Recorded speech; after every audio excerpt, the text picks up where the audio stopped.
estudarmos, relembrarmos e cada vez mais podermos colocar em prática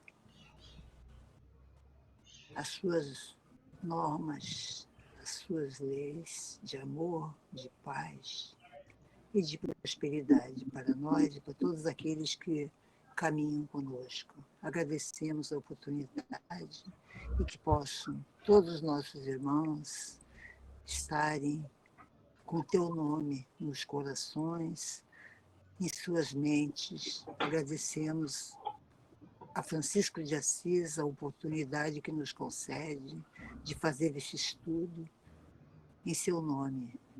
Agradecemos mais uma vez por essa bela oportunidade. Que Deus nos proteja hoje, agora e sempre, com a graça de Deus. Graças a Deus. Bem, meus irmãos, quero dar aqui o meu boa tarde a todos vocês.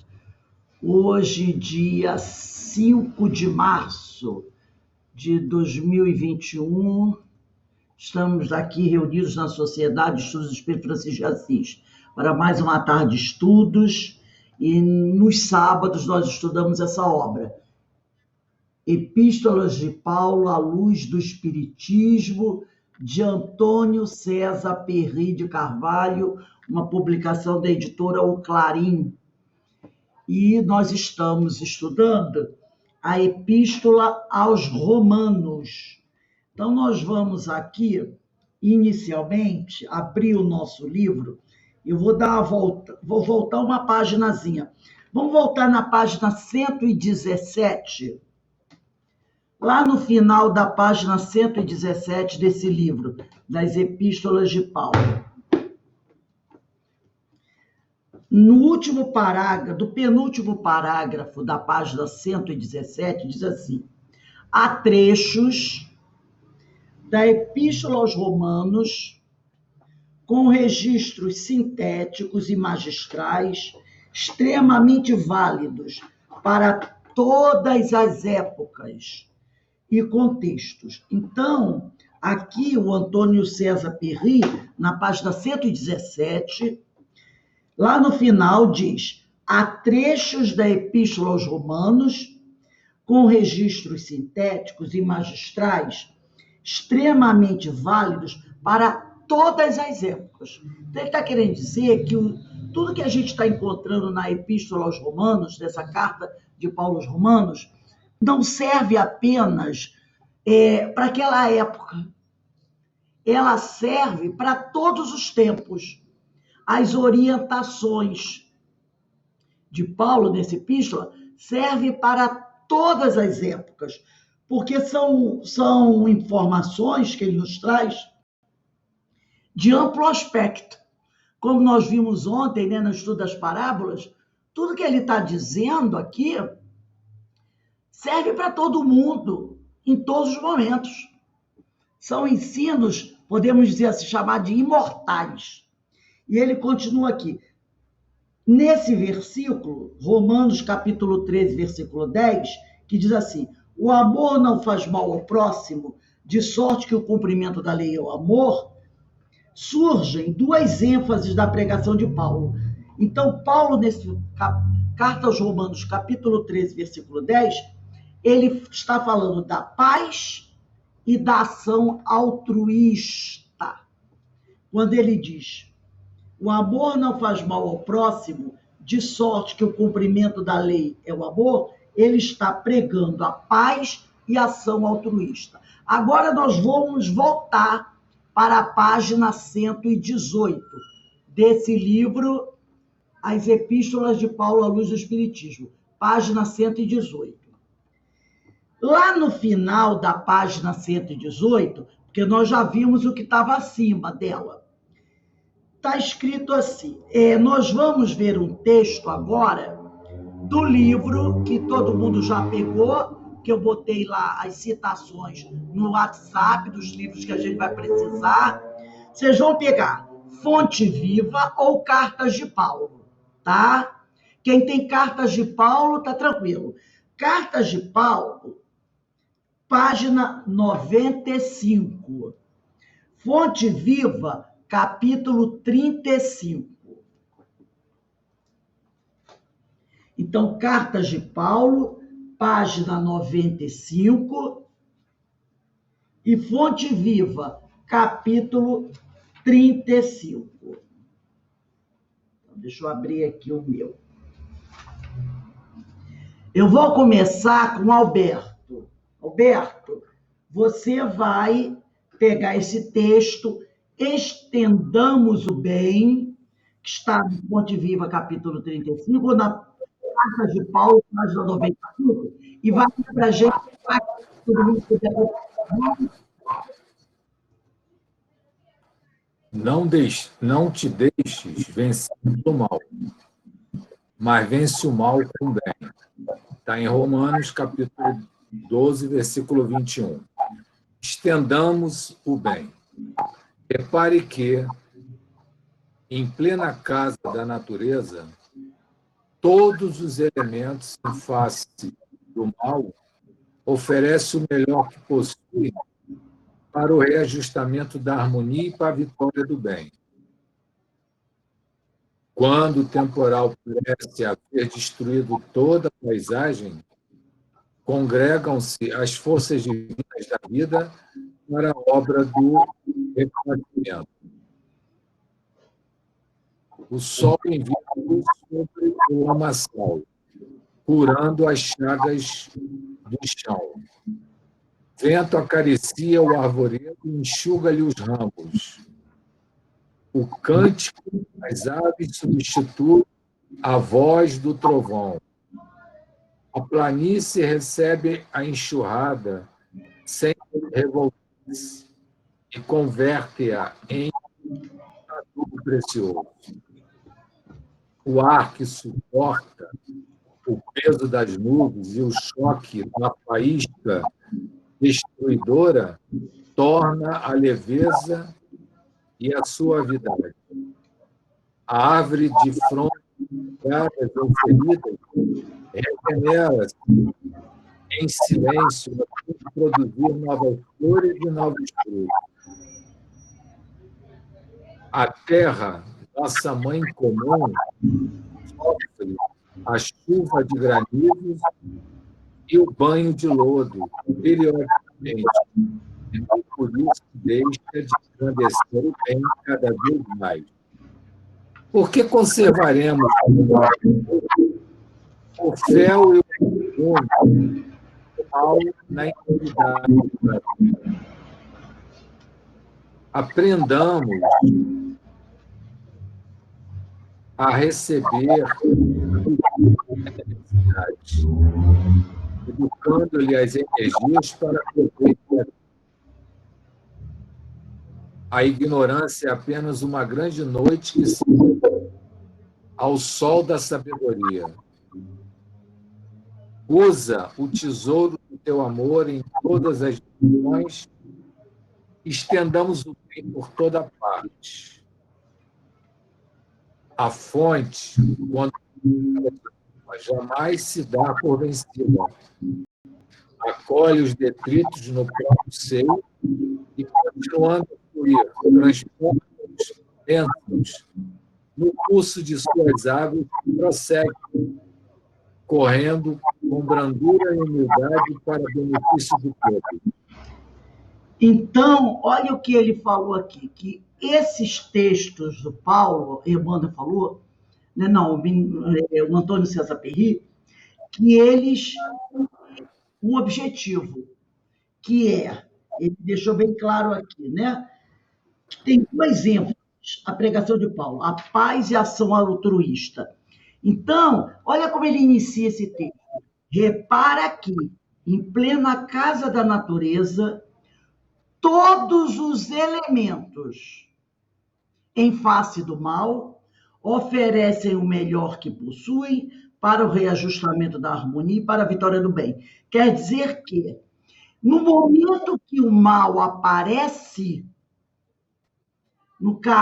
estando nele, falando da natureza, no momento que o mal aparece, todos aqueles que fazem parte da natureza buscam oferecer o melhor que possuem, reparou?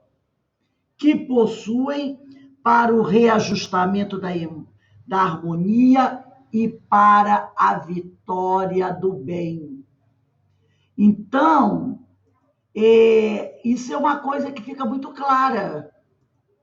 Fica muito clara isso. No momento em que o mal aparecer, todos... Eu estou no livro Fonte Viva, capítulo 35, ou quem tem Cartas de Paulo, esse verde aqui, ó, página 95. Nesse é 95. Quem tem fonte... Eu deixei tudo no WhatsApp, tá, gente? Os livros que vocês vão precisar para hoje. Tá tudo no WhatsApp. E Fonte Viva 35 ou Cartas de Paulo 95. Então, ele está querendo dizer o seguinte: no momento em que, em plena casa da natureza, algo de mal surja, todos os elementos precisam se unir, oferecendo o melhor que possuem para o reajustamento da harmonia e para a vitória do bem. No Cartas de Paulo é página 95. Estendamos o bem. É isso que nós temos que fazer. No momento que algo surgir de ruim, nós não devemos ficar um gritando mata, o outro gritando esfola, o outro gritando como é que isso pode acontecer? Não, nós temos que nos unir, trabalharmos juntos para que a harmonia volte a reinar. E assim vai acontecer a vitória do bem.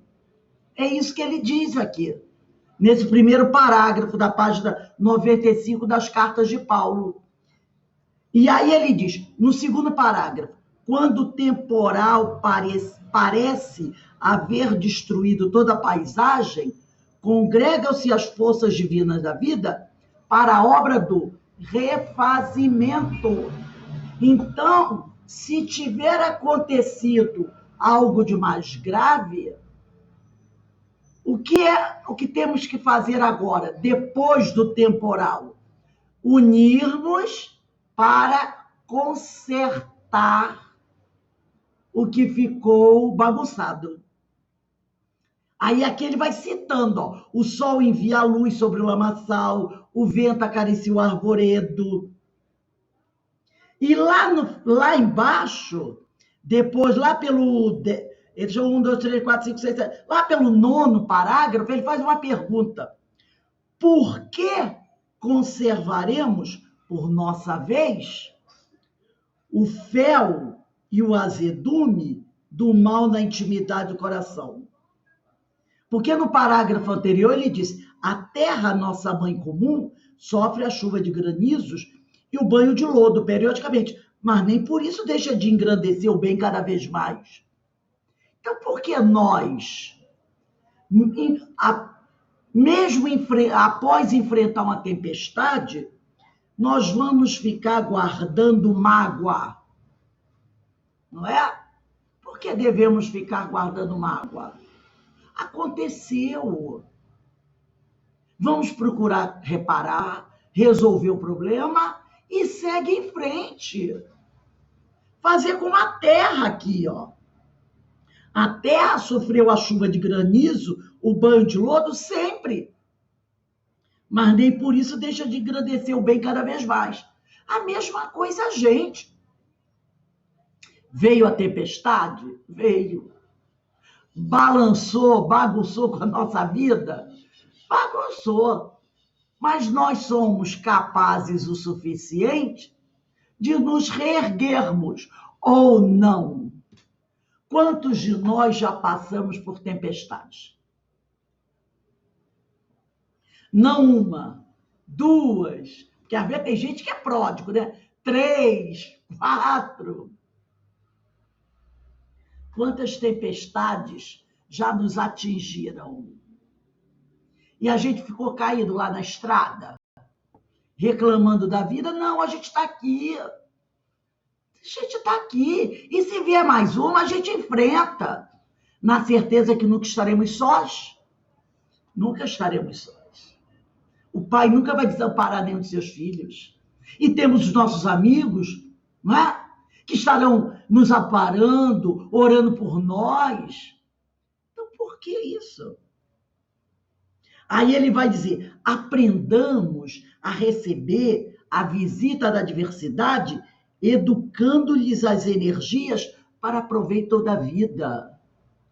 Vamos aproveitar o ensinamento, porque quem passa por uma adversidade, por uma dificuldade da vida, é lá no final da página 95, aprendamos a receber a visita da adversidade, educando-lhe as energias para proveito da vida. Vamos aproveitar essa adversidade para tirar dela um ensinamento, para a gente ficar mais forte. Aí ele continua, a ignorância é apenas uma grande noite que cederá lugar ao sol da sabedoria, porque a ignorância não vai permanecer por muito tempo. Assim que o sol raiar, ela se dissipa, porque o sol traz a luz do conhecimento. Quem assistiu a aula ontem, eu mandei o texto para vocês, lembra? Do livro do Carlos Embaçaí? O conhecimento e a ignorância. Quem leu aquele texto que eu mandei, e nós estudamos ele na aula e eu mandei para vocês. O conhecimento e a ignorância. O conhecimento é como o sol, que espanta a sombra, que espanta a ignorância. Porque a ignorância é escuridão.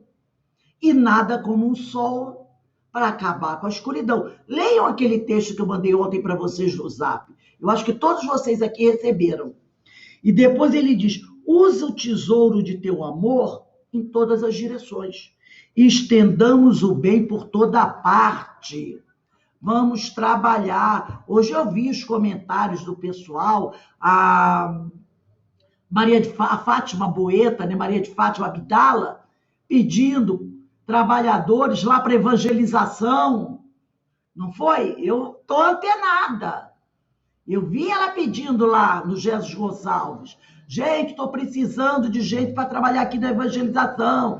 Nem que venha para trabalhar de 15 em 15 dias. Não foi? Estendamos o bem por toda parte. Hoje aqui minha Meló estava falando, vou trabalhar na cozinha, Ana Constantino, você vai trabalhar comigo? É isso aí. Vamos trabalhar. E aí ele encerra o parágrafo desse texto, estendamos o bem, dizendo, a fonte de água, quando tocada de lama, jamais se dá por vencida. Acolhe os detritos do próprio seio e, continuando a fluir, transforma-os em bênçãos no curso de suas águas, que prosseguem correndo, com brandura e humildade para benefício de todos. Então, por isso que o Emmanuel falou que, o Antônio César Perry falou, que esses ensinos aqui de Paulo, ele falou isso na página 117 do livro, ele diz assim, lá no penúltimo parágrafo, há trechos da Epístola aos Romanos com registros sintéticos e magistrais, extremamente válidos para todas as épocas. Paulo escreveu isso há 2000 anos atrás, tá? Qual foi o versículo que ele escreveu? Aquele ali, ó, Carta aos Romanos, capítulo 13, versículo 10. O amor não faz mal ao próximo, de sorte que o cumprimento da lei é o amor. E o Antônio Perry diz que há trechos da Epístola de Paulo, válido para todas as épocas e contextos. E aí ele fala, nesse versículo, surgem as duas ênfases da pregação de Paulo, a paz e a ação altruísta. O que é ação altruísta? É o trabalho do bem. Então, esses textos de Paulo focam a paz e a ação altruísta, quer dizer, o trabalho do bem. E aí Emmanuel faz essa interpretação maravilhosa, estendamos o bem, desse versículo da Carta aos Romanos, capítulo 12, versículo 1. Não te deixes vencer pelo mal, mas vence o mal com o bem. Não deixe que o mal te derrube. Vence o mal trabalhando no bem, auxiliando o seu semelhante. E essa mensagem aqui, ela é válida só para aquela época que o Paulo viveu? Não, gente. Para qualquer época. Para o hoje, para o amanhã, para qualquer época. Agora eu vou pedir para Ana Brito. Ana, você tem o livro Cartas de Paulo, não tem? Esse verdão grossão. Eu quero que você abra na página 96, e quem tiver Palavras de Vida Eterna, capítulo 10. O seu, Ana, é Vencer o Mal. Página 96. Já achei. Capítulo 10. É que eu estou voltando hoje, aí o computador estava... Entrei atrasado porque ele estava atualizando as mensagens, estava difícil aqui. Quer que comece a ler? Está com som? Está me ouvindo? Estou ouvindo. Página 96, Vencer o Mal. Comumente, empregando a expressão guerrear o mal, como se bastasse nossas atitudes mais fortes para exterminá-lo e vencê-lo. Sem dúvida, semelhante conceituação não é de todo imprópria, porque, em muitas circunstâncias, para limitá-lo, não podemos dispensar vigilância e firmeza. Ainda assim, muitas vezes, zunzindo-lhe as manifestações com violência, criamos outros males a se expressarem através de feridas que apenas o bálsamo do tempo consegue cicatrizar. O apóstolo, contudo, é claro na fórmula precisa ao verdadeiro triunfo. Não te deixes vencer pelo mal, mas vence o mal com bem. Persegue quase sempre perseguir quase sempre é fomentar. O melhor processo de extinguir a calúnia e a maledicência é confiar nosso próprio verbo à desculpa e à bondade. O recurso mais eficiente contra a preguiça é o nosso exemplo firme no trabalho constante. O meio mais seguro de aqueles que desajudam ao próximo é ajudar incessantemente. O remédio contra a maldição é a bênção.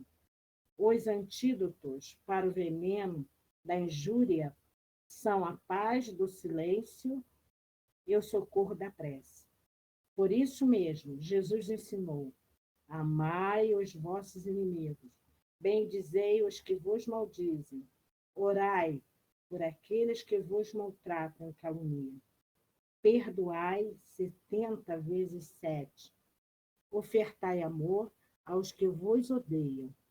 Podemos, pois, muitas vezes combater o mal para assim circunscrever-lhe a órbita de ação, mas a única maneira de alcançar a perfeita vitória sobre ele será sempre a nossa perfeita consagração ao bem irrestrito. Tá bom, Rose? Tá ótimo. Então, olha o que ele está querendo dizer aqui. É certo que, às vezes, o mal nos atinge. E aí, a gente fica, né, bastante chateado. E a gente eu tenho que acabar com isso, eu tenho que acabar com isso. Mas aí, a gente, na nossa ação para nos livrarmos do mal, a gente vai perseguir esse mal. Não, eu tenho que destruir esse negócio. Eu tenho que acabar com isso. Só que muitas vezes, quando você persegue o mal, você quase sempre o fomenta, você o mantém cada vez mais vivo. Entendeu? Em vez de você acabar com ele, você faz com que ele fique mais vivo ainda. É como aquela brasa que você assopra e ela aquece. Então, ele fala sobre isso. O melhor processo, por exemplo, ele diz aqui, de extinguir a calúnia e a maledicência é confiar no próprio verbo, a desculpa e a bondade.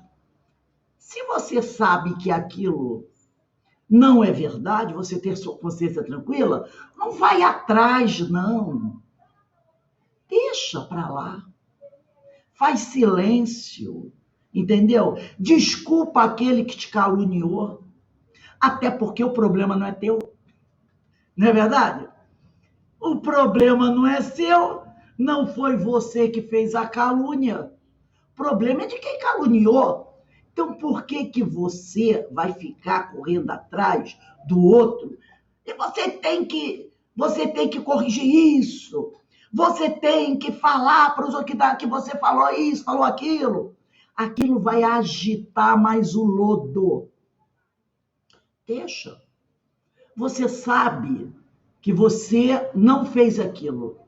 Então, não adianta, muitas vezes, quando as pessoas ficam, né? Queremos justiça, já até falamos sobre isso, né?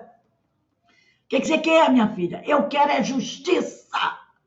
Não, você quer vingança, você quer reparação. E aí a dor, você está sempre mexendo naquilo, e essa dor não se extingue, né? Então, depois ele diz aqui, ó, o recurso mais eficiente contra a preguiça é o nosso exemplo firme no trabalho constante. Não adianta também ficar batendo naquele outro que não quer fazer nada. Deixa o teu exemplo de trabalho. Uma hora ele vai se incomodar, ele vai se tocar. Aí ele vai falar, o meio mais seguro de reajustar aqueles que desajudam o próximo é ajudar incessantemente. Não fica reclamando, porque fulano não faz nada para ajudar ninguém. Fulano é um pária, fulano é ocioso. Faz a sua parte. É isso que ele está dizendo. Façamos a nossa parte. Ofertemos amor aos que nos odeiam, tá? Então, ele fala, nós podemos até, muitas vezes, combater o mal para circunscrever-lhe a órbita, para não deixar que ele cresça demais. Mas a única maneira de alcançar a perfeita vitória sobre ele será a nossa perfeita consagração ao bem restrito. Então, verdadeiramente, o meio que a gente tem para combater o mal é trabalhar no bem. Então, é mais uma forma que ele tem, o Emmanuel, para interpretar esse capítulo 12, versículo 1 da Carta aos Romanos, que é, não te deixes vencer pelo mal, mas vence o mal com o bem. Então, ele nos mostrando isso. E o Emmanuel, aqui eu me lembrei um pouco de ontem que nós falamos sobre Confúcio, lembra? Quando Confúcio, o Carlos Embaçaí diz que o Confúcio tinha uma forma de fazer com que a mensagem penetrasse bem no ouvido, na mente dos seus discípulos, quando ele está falando sobre a necessidade da iluminação de cada um, é repetir a lição. Que Confúcio repetia a mesma lição, logicamente usando outras frases, outros argumentos, mas com o mesmo conteúdo, que era ele queria que todo mundo entendesse que somente através do conhecimento você poderá evoluir, desenvolver o processo evolutivo. E aí, ele várias vezes vai repetir para os discípulos dele essa verdade. Só se cresce com o conhecimento. Então, era o processo pedagógico de Confúcio. Repetir insistentemente aquela lição. É o que Emmanuel está fazendo aqui. É o segundo texto dele, e agora Nós vamos para o terceiro. Olha, Emmanuel aí, seguindo a linha do Confúcio, que é trazer várias vezes o mesmo tema para que a gente possa o quê? Registrar o aprendizado. Aí eu vou pedir para Ana Constantino. Ana, pega o livro, Cartas de Paulo, se você tiver. Você tem Cartas de Paulo, Ana Constantino? Cartas de Paulo, na página 98. E quem não tem Cartas de Paulo e tiver Ceifa de Luz, capítulo 34. Ceifa de Luz, capítulo 34, ou Cartas de Paulo, página 98, tá bom? Ceifa de Luz, capítulo 34, ou Cartas de Paulo, página 98. Pode começar, Liana. Alterações na fé. Não te deixe vencer pelo mal, mas vence o mal com o bem. Paulo está em Romano, capítulo 12, versículo 21. Ante as questões de vivência no cotidiano, se consegue manter a fé em Deus e na imortalidade da alma. Acima dos obstáculos em que se nos apuram as faculdades no campo da vida, pensa com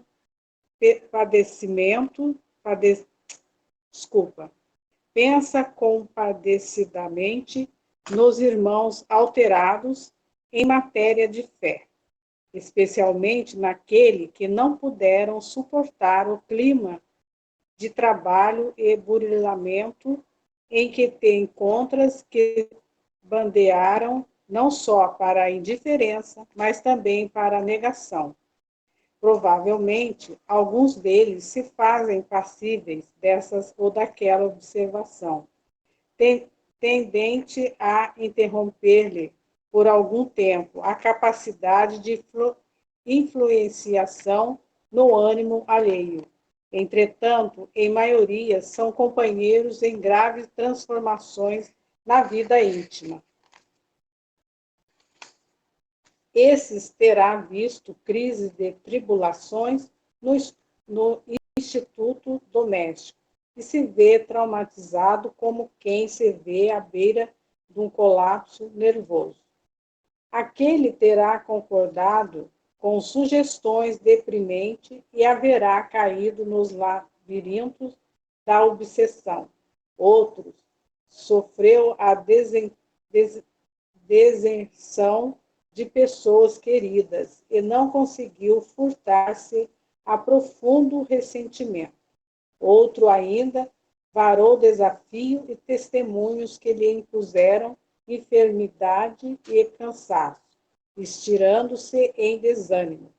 E outros muito terão guardado compensações materiais, remunerações afetivas que o intercâmbio espiritual não lhe poderia oferecer, arrojaram-se à rebeldia ou ao desalento. Diante dos irmãos alterados na fé por essa ou aquela circunstância, usa discrição e caridade em qualquer pronunciamento. Não lhe agraves a inquietações, propondo-lhes problemas novos e nem lhe agite as feridas da alma com apontamentos infelizes. Quando possível, entrega-lhe o pão do otimismo e a luz da esperança, sem reproches desnecessários, ao reerguer-lhe a confiança, reconhecendo que a divina providência, com justiça e misericórdia, vela por nós todos e que os companheiros de Jesus são por eles chamados para construir e reconstruir. Aqui nesse texto, Paulo, não é que ele está querendo dizer, ou melhor, Emmanuel, que a gente deva ficar passando a mão na cabeça de alguém. Mas ele está querendo dizer o seguinte, que a gente tenha compaixão. Tá? Hoje eu estava estudando um texto do livro sobre ciência e fé, ou a fé na ciência, eu não me lembro bem do nome, do José Reis Chaves, onde ele fala, desculpe, do José Carlos de Lucas, sobre o nosso irmão Jesus. Se eu não me engano, o nome do livro é esse. Muito lindo, depois eu vou botar a capa desse livro, é maravilhoso. Ele fala sobre Jesus de uma forma lindíssima. E ao final de cada capítulo, ele faz um texto, que eu acredito que seja inspirado pelo plano espiritual, onde seria Jesus conversando diretamente conosco sobre aquele tema estudado. E ele fala sobre a compaixão. E ele diz que é preciso, para se ter Jesus, ele tinha compaixão por todos nós. Mas primeiro ele sentia, tá? O que a gente estava passando. E depois ele agia. Então, muitas vezes a gente encontra aquele companheiro que está largado, que não tem nenhum interesse, e às vezes é dentro de casa também, né? E a gente fica agitado, a gente querendo ajudar aquele companheiro, e o companheiro não faz por onde ser ajudado, e a gente acaba, muitas vezes, nessa nossa aflição de querer ajudar, magoando as pessoas. É lógico que a gente sempre tem que procurar incentivar, esclarecer, né? Tentar demover o companheiro daquela posição em que ele se encontra, para que ele queira caminhar. Isso é lógico. Aí dá aquela palavra de incentivo, às vezes você é firme, vamos lá, não pode continuar assim. Mas a gente, acima de tudo, a gente tem que primeiro observar o companheiro, sentir o que ele está passando, perceber o que ele está passando e ter compaixão desse companheiro.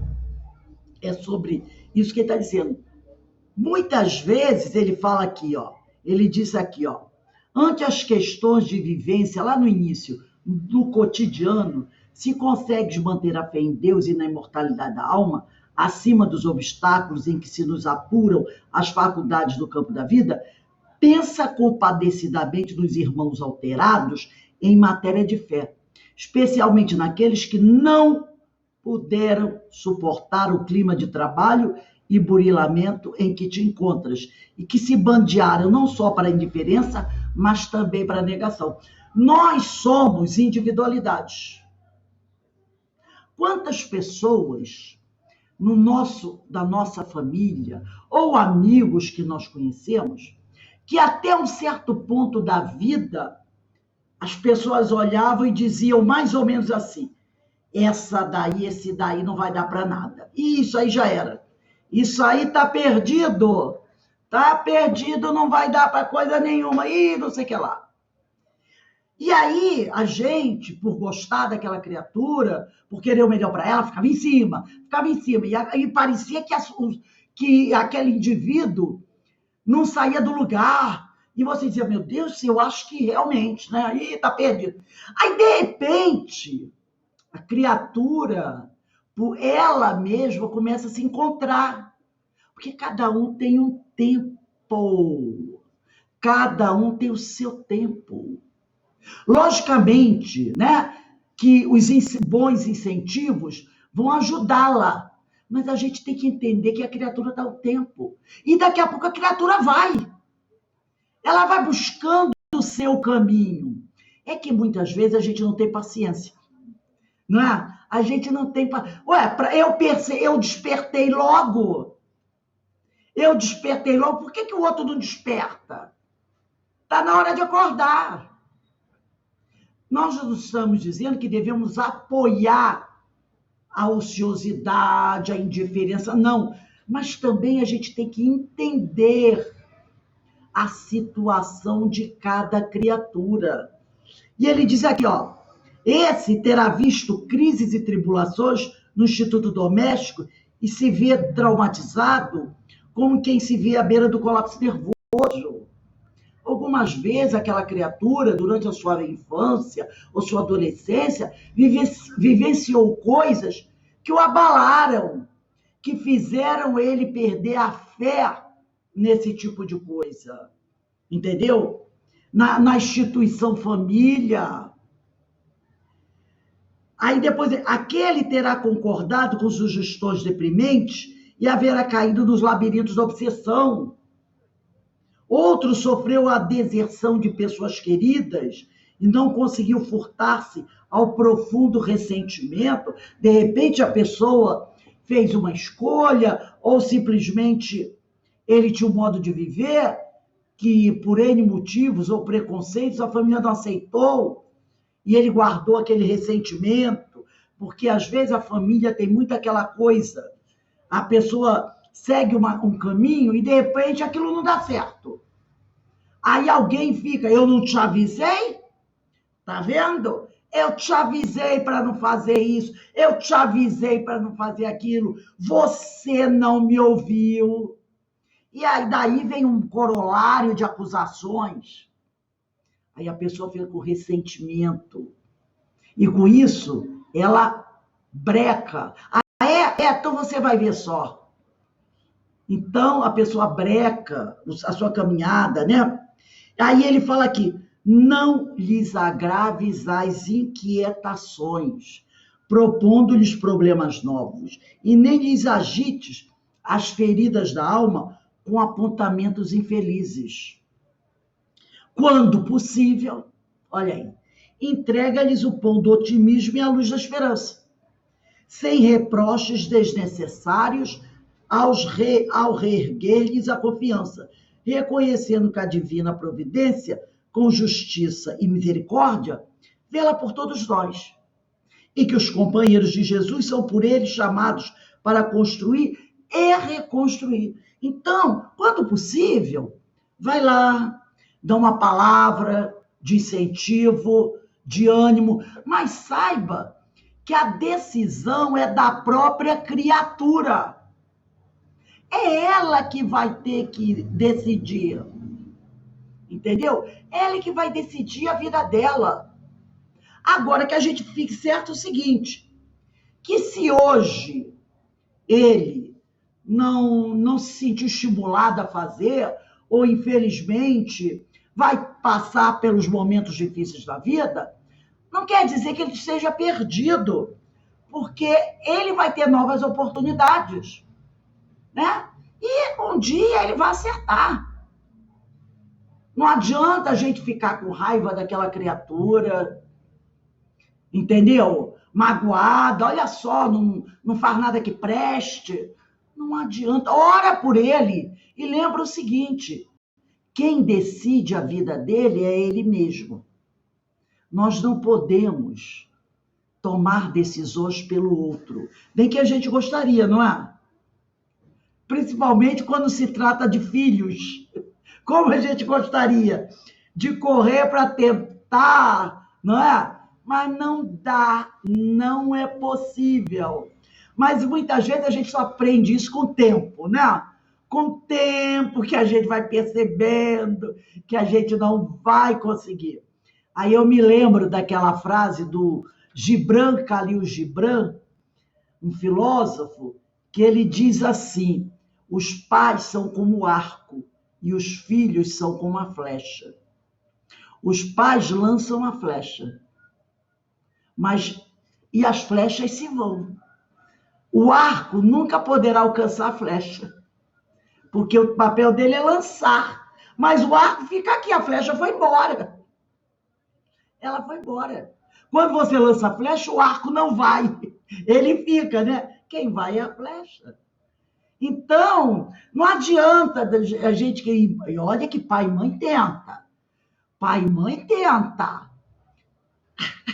Proteger, né? Armar aquela torre, aquela sebe. Lembra da sebe? Aquela sebe em volta dos filhos.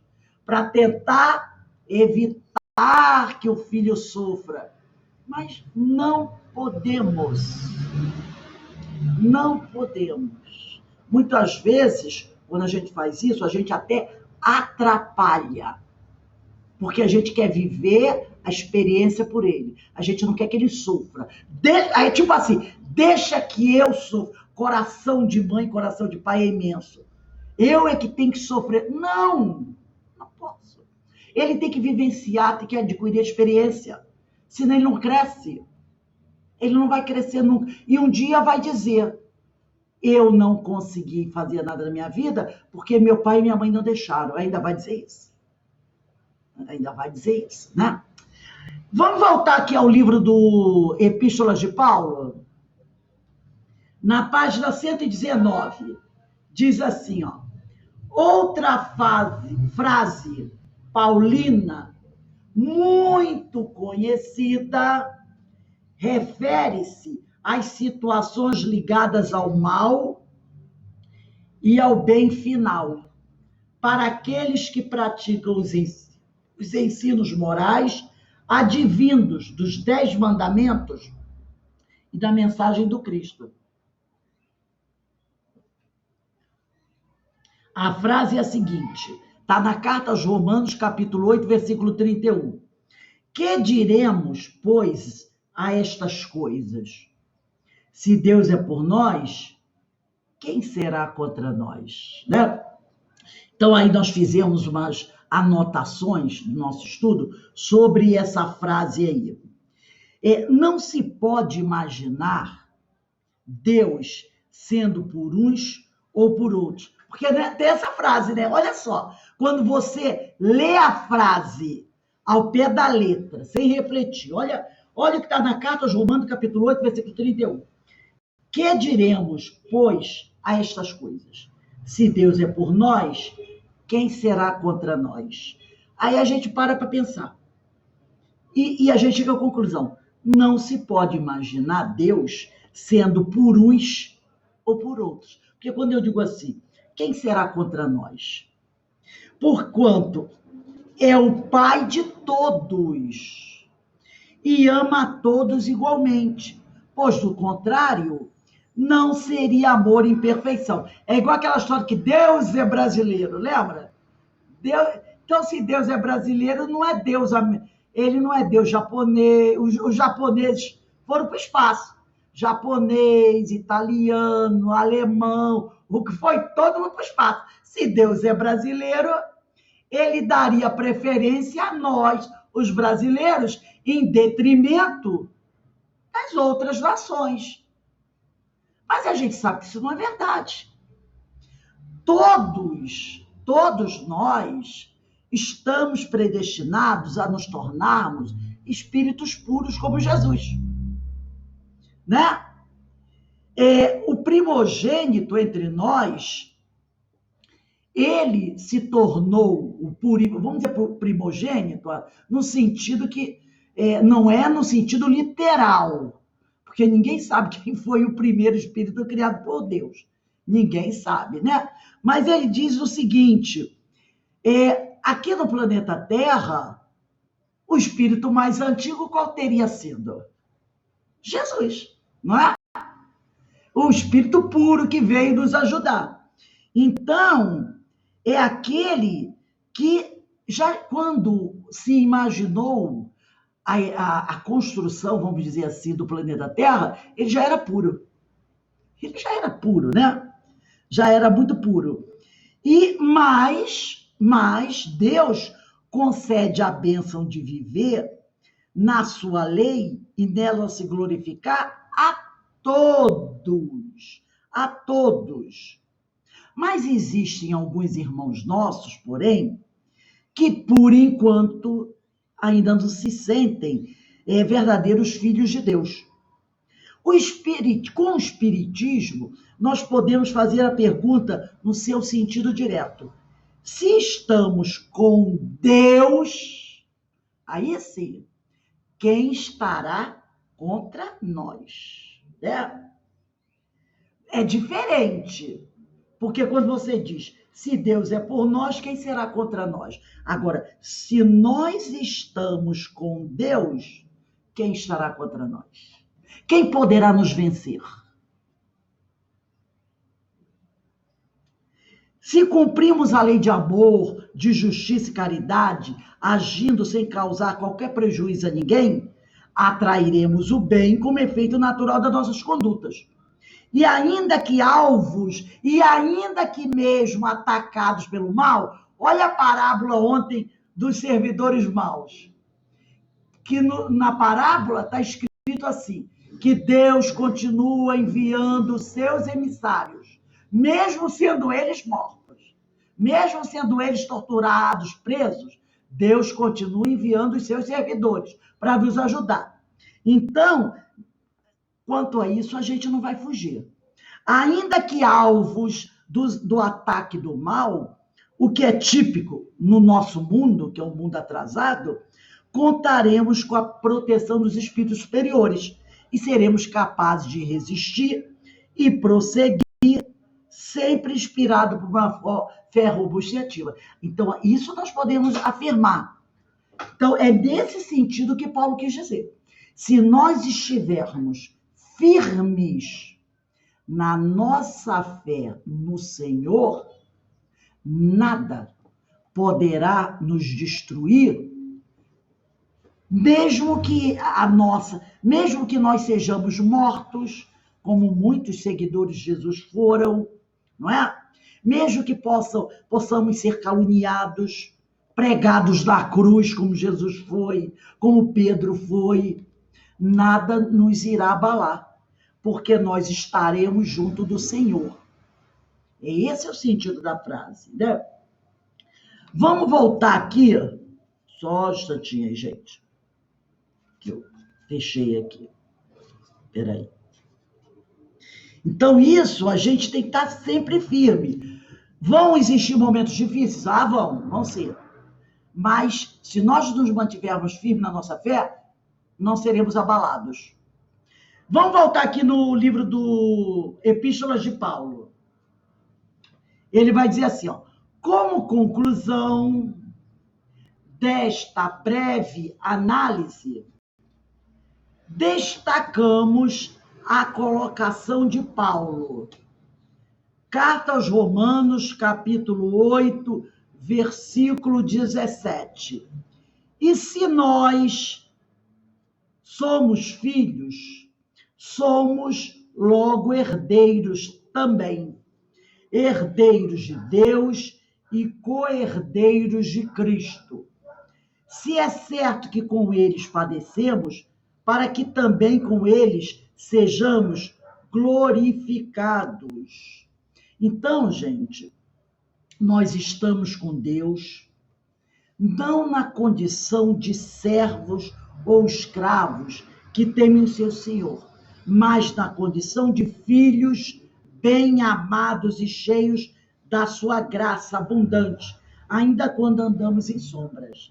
A nossa condição de filhos de Deus faz presumir o nosso direito à sua herança.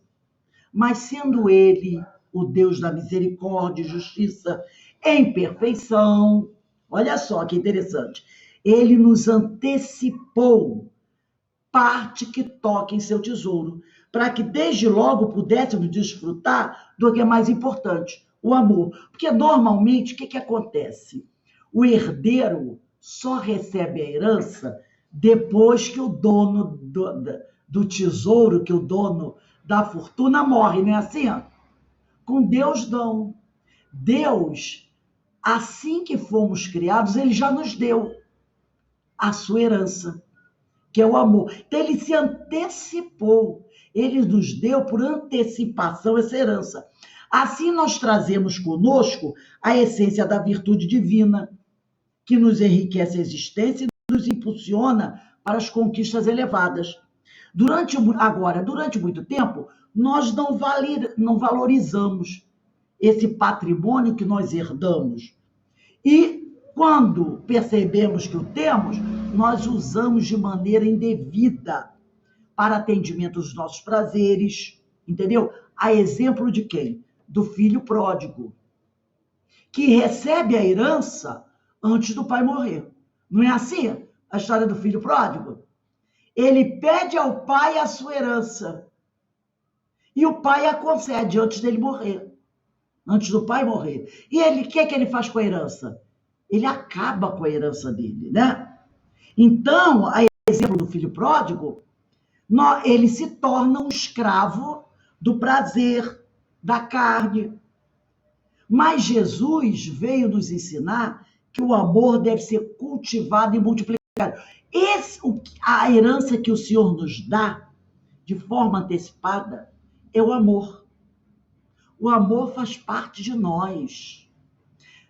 O Evangelho tem um capítulo que diz assim: mesmo a criatura mais vil, mesmo a criatura mais imoral, sempre terá amor a alguma coisa, mesmo que seja um objeto material ou um animal. Não é verdade? Às vezes o cara é um criminoso, é um assassino, é aquele que, nossa, você usa um monte de adjetivo para qualificar o indivíduo. Mas se você for analisar a vida dele, você vai encontrar alguma coisa que ele ama. Às vezes é a mãe. Ele passa 50 anos preso no presídio. A mãe vai sempre lá com o bolinho, às vezes só vai ela. Não é? Aí ele sai da prisão, vai ver a mãe. Ele mata a mãe de todo mundo, só não mata dele. Às vezes é um bem material. O cara tem, né, por um carro. Às vezes é um animal. Tem gente que usa essa frase.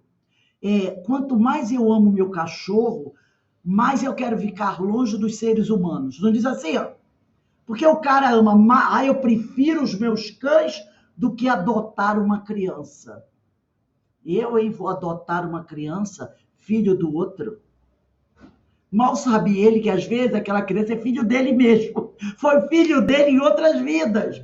Que ele desprezou e agora está tendo a chance de receber o filho dele novamente para ele ter uma nova oportunidade de proporcionar uma educação àquele filho dele, só que não veio pela linha biológica, veio pelo outro lado.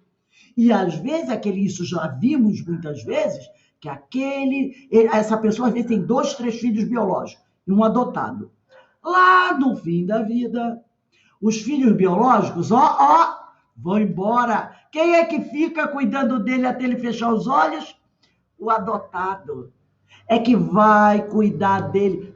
Já vi histórias dessa. O adotado é que tem todo o carinho pelo pai, pela mãe. Então, essa coisa de eu vou adotar filho dos outros, eu não sei de onde vem nem para onde vai. Vem de você mesmo, foi teu filho de outras encarnações. Mas você, não. Você não quer. Eu prefiro o meu cãozinho, o meu gatinho. Então, ele ainda não tem condições de amar um ser humano, mas já ama um animal irracional. Mostrando que esse amor, mesmo que seja desequilibrado, pertence à criatura. A criatura tem isso dentro dela.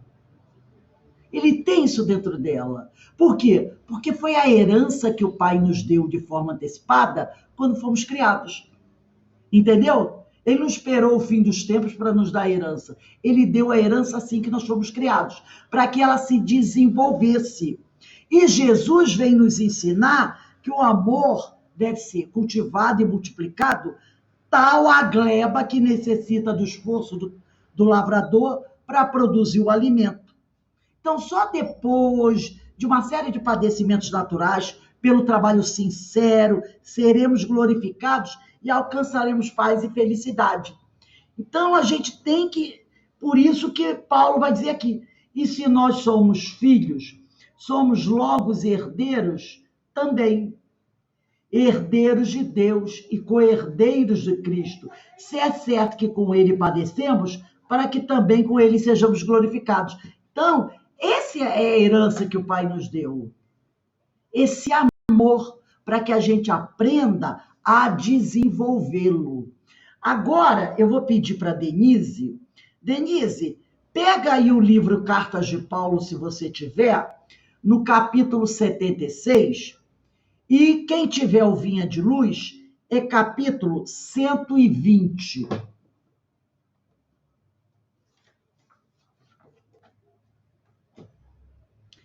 Cartas de Paulo, página 76. Vinha de Luz, 120. Ah, Denise, eu quero que você leia o 10º e o 11º parágrafo. Quem não tiver o livro Vinha de Luz e o Cartas de Paulo, pode ler aí no livro mesmo. Pode ler aqui no livro mesmo, tá? Do Peri. É o 10º e o 11º parágrafo. É o último e o penúltimo.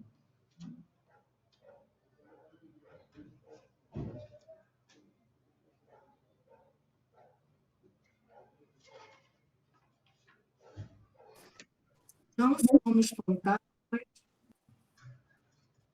penas eternas e sim, herdeiros da glória celestial, não obstante nossas antigas imperfeições. O imperativo de felicidade, porém, exige que nos eduquemos convenientemente, habitando-nos a posse imorredora da herança divina.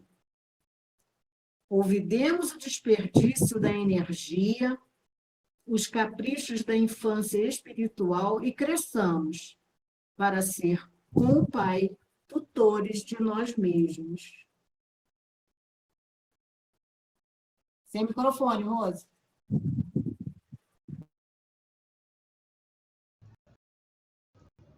Nós não somos fantasmas de penas eternas, até porque não existem penas eternas, né? E sim herdeiros da glória celestial. Apesar de ainda sermos imperfeitos, sermos perfectíveis, né? Mas, para alcançar a felicidade, nós precisamos nos educar convenientemente, nos preparando para saber receber essa herança. Porque quando alguém não está devidamente preparado para receber uma herança, o que acontece quando ele recebe essa herança? Ele perde. Ele perde. Ele não sabe como lidar com ela.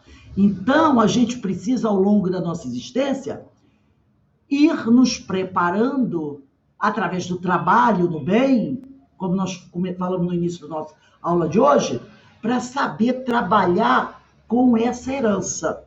E depois ele vai dizer, deixemos de lado o desperdício da energia, os caprichos da infância espiritual e cresçamos para o ser com o Pai, os tutores de nós mesmos, para que a gente não precise continuadamente a ter guia, não é? O tal do guiísmo.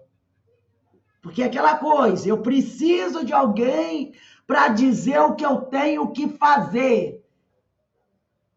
Eu não consigo dar um passo sem. Será que isso é o certo? Ah, vou perguntar para fulano. Nós temos que caminhar para ser tutores de nós mesmos, para tomarmos as nossas próprias decisões e arcarmos com as responsabilidades dela. Entendeu? Então, a gente tem que deixar de lado o desperdício da energia, tá? Os caprichos da infância espiritual e crescer para ser com o Pai os tutores de nós mesmos. Eu comando a minha vida. Eu estou à frente de tudo. Vamos voltar aqui para o livro do Antônio César Perry. Entendamos a referência de que os filhos de Deus são os herdeiros do Pai. Tá?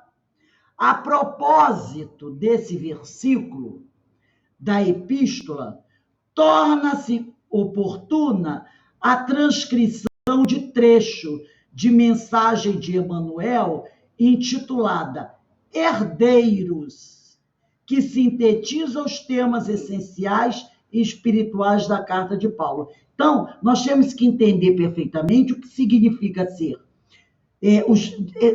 herdeiros do Pai, tá? Quem está faltando ler é Ideína, Eloá e Iraci, não é? Então, Ideína, você tem o Vinha de Luz ou Cartas de Paulo? Tem. Então, eu vou fazer o seguinte: vocês vão abrir, quem tem Cartas de Paulo, página 75. Quem tem Vinha de Luz é capítulo 120. Vinha de Luz, capítulo 120, Cartas de Paulo, página 75.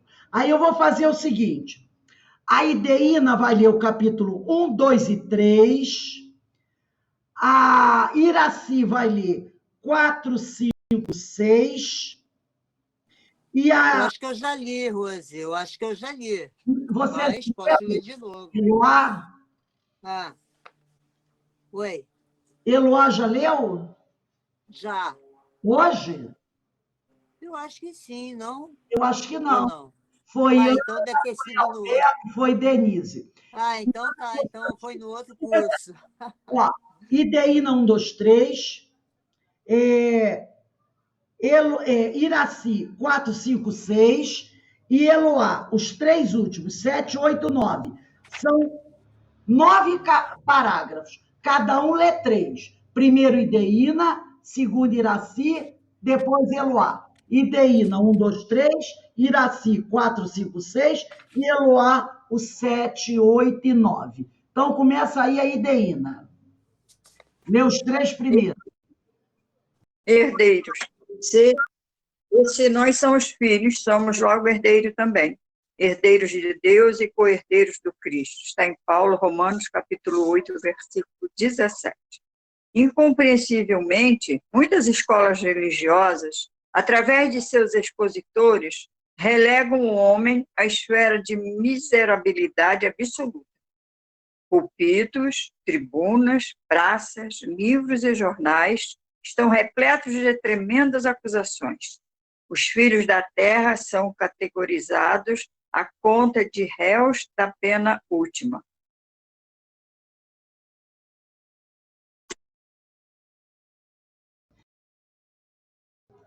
Iraci leu 4, 5 e o 6. Eu esqueci de abrir o microfone. Ninguém contesta que o homem, na condição de aluno em crescimento, na sabedoria universal, tem errado em todos os tempos. Ninguém ignora que o crime ainda obceca, muitas vezes, o pensamento das criaturas terrestres. Entretanto, é indispensável restabelecer a verdade essencial. Se muitas almas permanecem caídas, Deus lhes renova diariamente a oportunidade de reerguimento. Além disso, o Evangelho é o roteiro do otimismo de Paulo, em sua epístola aos Romanos, confere aos homens com justiça o título de herdeiros do Pai e co-herdeiros de Jesus. Por que razão se dilataria a paciência do céu para conosco, se nós, os trabalhadores encarnados e desencarnados da terra, não passaremos de seres desventurados e inúteis? Seria justa a renovação do ensejo de aprimoramento à criatura irremediavelmente malditas? É necessário fortalecer a fé sublime que elevamos ao alto, sem nos esquecermos do que o alto deposita santificada fé em nós, que a humanidade não menospreza a esperança. Nós não somos fantasmas.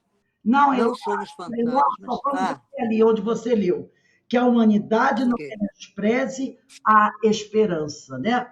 Então, como ele diz aqui, muitas escolas religiosas, por intermédio dos seus expositores, relegam o homem à miserabilidade absoluta, né? Muitas acusações são feitas aos homens.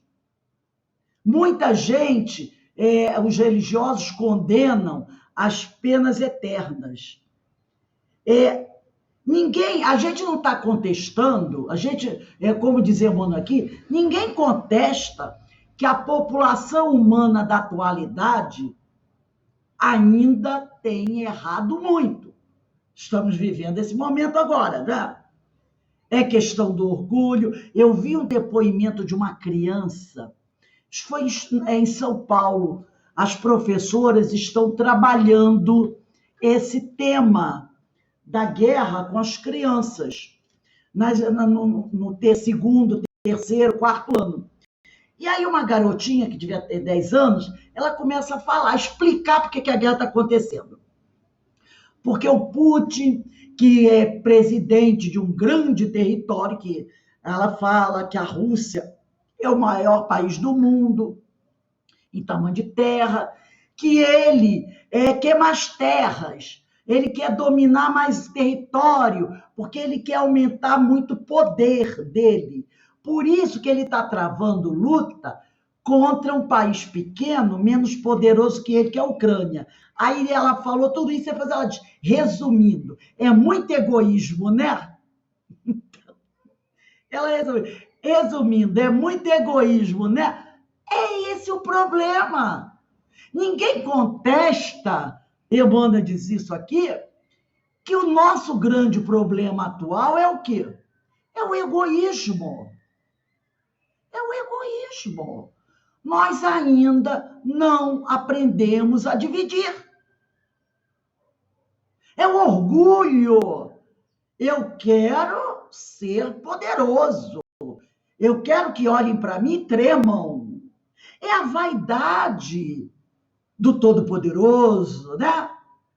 De olhar e dizer, eu sou o senhor da guerra, eu mando matar, eu mando prender. Então ele está dizendo aqui, ninguém contesta que o homem, na condição de aluno, em crescimento na sabedoria universal. Espetáculo que ele disse aqui. Emmanuel disse, nós, no atual condição evolutiva que estamos, somos aluno ainda em crescimento na sabedoria universal. E ele diz, tem errado. Tem errado em todos os tempos. Até agora, ninguém pode contestar que nós temos errado, e muito. Depois ele diz, também ninguém ignora que o crime ainda obceca, ainda faz parte, muitas vezes, do pensamento das criaturas terrestres. Entretanto, é indispensável restabelecer a verdade essencial.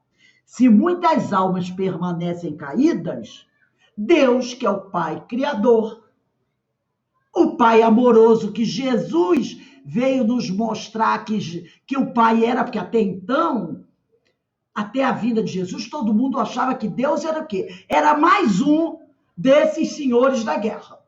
Era mais um, né? E aí Jesus vem e diz, não. Deus é Pai amoroso, justo, bom, misericordioso.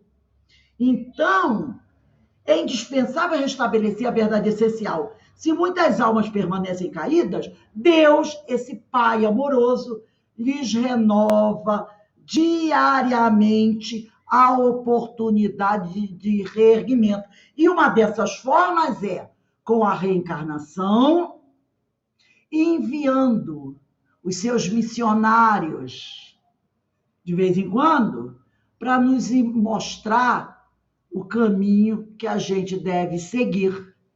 Mesmo que a gente apedreje e mate esses missionários, como está na parábola dos rendeiros maus, dos vinhateiros homicidas. Aí ele vai dizer, além disso, o evangelho de Jesus é o roteiro do otimismo divino. Paulo, em sua epístola aos Romanos, confere aos homens, com justiça, o título de herdeiros do Pai e co-herdeiros de Jesus. Nós herdamos o que Jesus deixou. Quando Jesus partiu, o que ele deixou conosco? Os ensinos do Senhor. Opa! Eu recebi de herança de Jesus seus ensinamentos. Então, eu sou co-herdeiro também de Jesus. Como sou herdeiro do Pai e co-herdeiro de Jesus. Porque quando Jesus foi embora, ele deixou tudo aqui para a gente, para facilitar a nossa vida. E aí ele diz, por que razão, ele faz uma pergunta, né? Se dilataria a paciência do céu para conosco se nós, os trabalhadores encarnados e desencarnados da Terra, não passássemos de seres desventuраdos e inúteis? Por que Deus iria nos conceder tantas graças se a gente não valesse um milho de pipoca que nos estourou? É aquela pipoca que... Quando termina a pipoca, não tem aquele milho que não estoura? Que não serve para nada, a gente joga fora? Se a gente não valesse um milho de pipoca que estourou, por que Deus nos concederia tantas graças? Não é? Aí ele faz outra pergunta. Seria justa a renovação do ensejo de aprimoramento a criaturas irremediavelmente malditas? Seria justo permitir a reencarnação, porque é através da reencarnação que a gente vai se aprimorando, não é? A cada nova experiência. Seria justa permitir que seres que estão perdidos reencarnassem? Para quê? Para quê? Se eles não vão para canto nenhum. Reencarna e eternamente vai ficar assim até o fim do universo, sei lá. Seria uma coisa o quê? Sem sentido. Só que Deus não faz nada que sem sentido. Não faz. Se ele dá tudo isso, mesmo que pareça que nós não servimos para nada, somos como o último milho de pipoca lá, que não estourou, isso não é verdade. Isso não é verdade. Porque Deus não é Deus que perde tempo. Se ele está nos proporcionando tudo isso, é porque ele vê o quê? Que nós temos possibilidades. Porque ele não vai investir numa coisa que não tem utilidade. Alguém já viu Deus fazer algo que não tem utilidade? Mesmo que para a gente aquilo não tem utilidade. É como eu brincava e dizia assim, qual a utilidade da cobra? Eu tenho horror à cobra. Eu dizia, meu Deus do céu, só pode ter sido um erro. Deus errou e criou esse, sei lá, errou, tirou a fichinha errada, ou a fichinha caiu de cabeça para baixo, e quando olhou, veio a cobra, já que fez, deixa aí mesmo. Não, ela tem uma utilidade. Como a minhoca também tem. Cavar túneis debaixo da terra para passar oxigênio. Aí o cara vê a minhoca, pisa e esmaga, isso não presta para nada. Oh, ela tem uma utilidade. Como diz Emmanuel pro Chico, quando o Chico diz assim, eu sou como verme, o Emmanuel olha para ele, verme? Que isso? O verme é útil. Aí o Chico, então eu sou subverme. Subverme. Eu sou um subverme. Então Deus não cria nada inútil. Cria. Como o pessoal diz, Deus cria, a gente até fala, né? Seres imperfeitos. Alguém imagina Deus criando um ser imperfeito? Nós somos imperfeitos? Não somos. Porque Deus não vai criar nada. Deus, a perfeição absoluta, vai criar alguém imperfeito, gente? Nós somos perfectíveis. Seres a caminho da perfeição. Mas imperfeitos não. Nós somos perfeitos.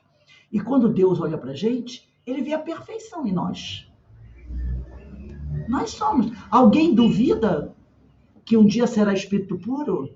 Ora, se eu serei espírito puro, é porque eu já tenho em mim os elementos dessa perfeição. Porque do nada, nada sai. Não é verdade? Então ele encerra aqui. É necessário fortalecer a fé sublime que elevamos ao alto, sem nos esquecermos de que o alto deposita a santificada fé em nós. Então, a gente, né, tem que fortalecer a fé sublime, tá? Que elevamos ao alto, porque o alto está contando com a gente. Porque ele sabe que nós temos muito para dar. Que a humanidade não menospreze a esperança.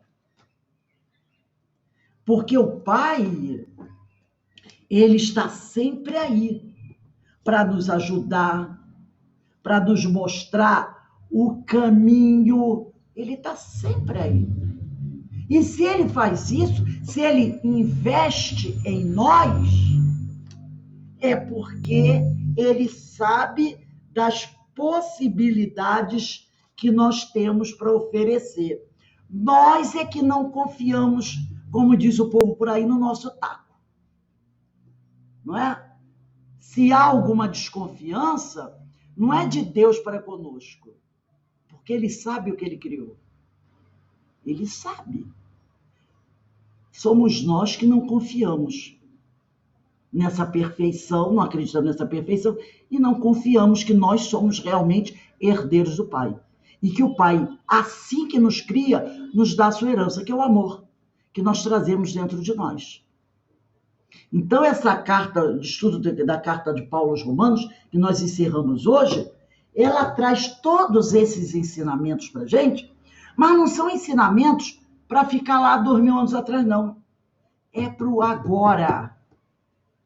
É para o agora.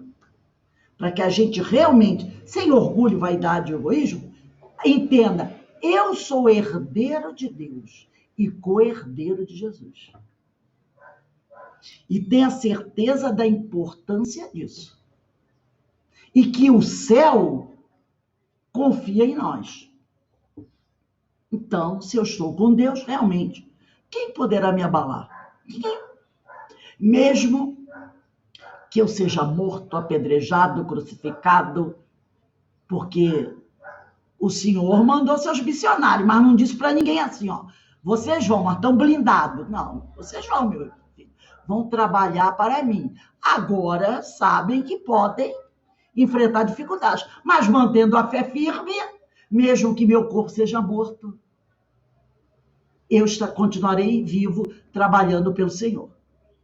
Alguém gostaria de fazer algum comentário para a gente encerrar a aula de hoje? Trazer alguma colaboração?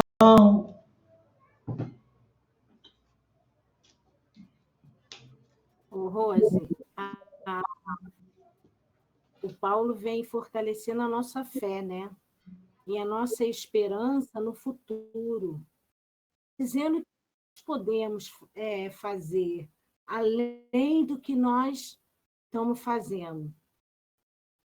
Foi isso que eu entendi o estudo de hoje.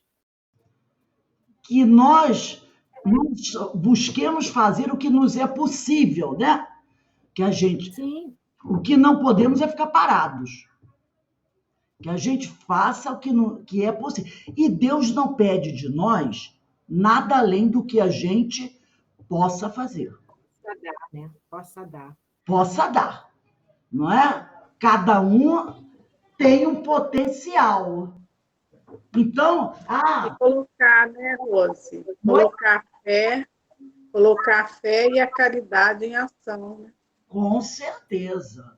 O amor em ação, esse amor que a gente já tem dentro da gente. Colocar esse amor em ação. Porque esse amor é a herança que o Senhor nos deixou. Deu para cada um.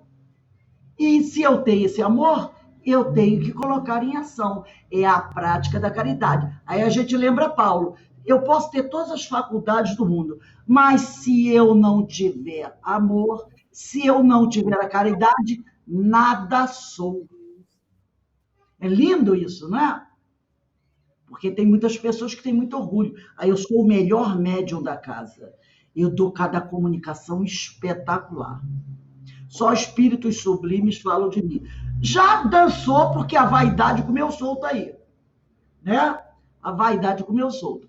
Então, se eu fizer tudo isso, mas se eu não tiver amor, se eu não colocar essa herança que o Pai me confiou em ação porque a herança, quando o sujeito recebe uma herança, não é apenas para benefício dele unicamente. Até porque mesmo a herança que ele receber, ele sabe que é um empréstimo divino, né? É um empréstimo. E se ele não souber utilizar bem, Deus vem e tira esse empréstimo dele. Então, se a gente recebe uma herança, um benefício, é para a gente utilizar, sim, em benefício nosso, mas também em benefício do nosso próximo. E se a gente usa só em benefício de nós mesmos, nós estaremos com um probleminha aí muito grande. Então, a gente vê como Paulo, ele vem trazer... Aí eu volto ao Confúcio, né? Batendo várias vezes na mesma tecla, até que todos os discípulos dele apreendessem e colocassem em prática o ensinamento. É o que Paulo fez, o que Emmanuel está fazendo com a gente, o que Jesus fez. Ó, repetindo, repetindo, repetindo, e nunca será pouco falar novamente do mesmo tema, para que a gente possa realmente aprender esse ensino. Porque somente depois que esse ensino tiver sido conquistado e colocado em prática, a gente vai poder o quê? Avançar para outro nível. Avançar para outro nível. Sem estar realmente bem aprendido o ensino, a gente não vamos dizer assim, a gente não tem, não progride, não cresce, não passa, né? Não é promovido. A promoção vem com a conquista do conhecimento, tá? Por isso eu vou pedir a vocês mais uma vez aqui, leiam aquele artigo que eu mandei ontem para vocês, do livro Religião, do Carlos Embaçaí, que tem como título Conhecimento e Ignorância.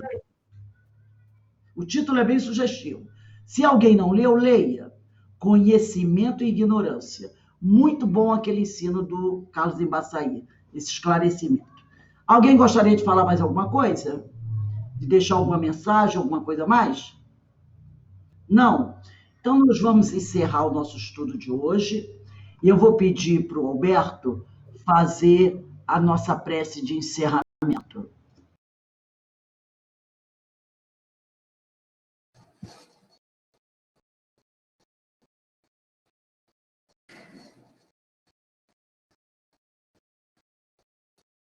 Voltando-nos ao Pai Celeste, agradecendo o Senhor pela oportunidade desse estudo. Como seus herdeiros, Senhor, temos as potencialidades para desenvolvermos em nós tudo aquilo que seja necessário para seguirmos na sua direção. E nos fortaleça em nossos propósitos, Senhor, para que possamos seguir os ensinamentos de seu enviado Jesus, seguir os seus exemplos, para que possamos edificar o reino dos céus em nosso íntimo e buscar um caminho virtuoso que nos conduza ao crescimento espiritual. Que possamos desenvolver, dentro dessas potencialidades, a prática do bem para combater o mal. Que possamos sempre perdoar, que possamos sempre encarar nosso próximo como aquele que está num processo de evolução e que muitas das vezes encontra-se ainda num patamar que não permite oferecer o amor que o Cristo nos ensinou a praticar. Portanto, possamos sempre perdoar e buscar sempre construir este caminho de amor exemplificado pelo Cristo. Agradecidos a essa espiritualidade que nos assiste, agradecidos por todos esses ensinamentos, e que estejamos com o Pai, hoje, agora e sempre. Assim seja. Que possamos, meus irmãos, nesses dias que estão correndo, né? E acontecendo coisas tão trágicas, que possamos todo dia, ao acordar ou ao irmos dormir, elevar uma prece ao alto, pedindo a Deus para que essa violência que está ocorrendo aí termine.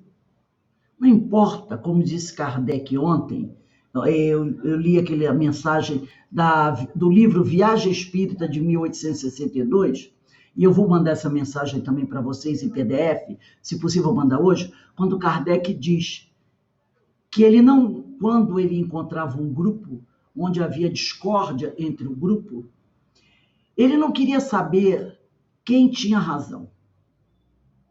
Se perguntassem a ele, Kardec, de que lado você vai ficar? Tem um problema aqui dentro do nosso grupo. De que lado você vai ficar? Ele não queria saber a causa. Ele sempre procurava saber quem está causando menos prejuízo. É do lado desse que eu vou ficar. Do lado daquele que não está faltando com a caridade. Mesmo que ele esteja sem razão, mas se ele não está faltando com a caridade, é ao lado dele que eu vou ficar. Então, que a gente possa, né, lembrar dessa frase do nosso codificador e pensar que a caridade vem em primeiro lugar. E não podemos aceitar, concordar com a morte de inocentes, não é? Como disse a garotinha, é tudo puro egoísmo. Então, que a gente possa elevar o nosso pensamento ao alto, 1, 2 vezes por dia, quando for necessária, e pedir ao Pai que ilumine as consciências desses homens, dos agressores. Porque Deus não pode ir até lá e calar os canhões. Não é? Deus não pode, porque o homem tem um livre-arbítrio.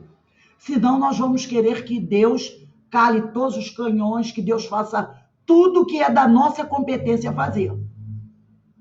Então nós temos, como disse Paulo, nós temos que ser tutores de nós mesmos. Mas nós podemos pedir ao Senhor que, por acréscimo de misericórdia, ilumine as consciências desses homens para que eles possam, por alguns momentos, ter as sombras afastadas e verem a luz. E vendo a luz, percebam a verdade. Porque não é possível continuar essa luta fratricida, como disse uma moça ucraniana ontem, quando ela deu a luz ao filho dela no subterrâneo. Ela disse, é inimaginável, no século XXI, eu imaginar que nós estamos sofrendo essa violência. Então, que a gente faça as nossas preces, né? Pedindo a Deus que, com a acréscimo de misericórdia, ilumine esses homens, para que eles possam ver a luz através das sombras e, assim, permitir que esse amor que eles têm dentro deles aflore e se compadeça dos seus semelhantes. Então, eu desejo a todos vocês um bom fim de semana. Segunda-feira estaremos de volta para os nossos estudos e para a nossa palestra pública, tá bom? Tchau, gente. Fiquem em paz, que o Senhor nos abençoe. Tchau. Obrigada para todos. Abraço aí no Menezes. Tchau, gente. Tchau, tchau. Beijo.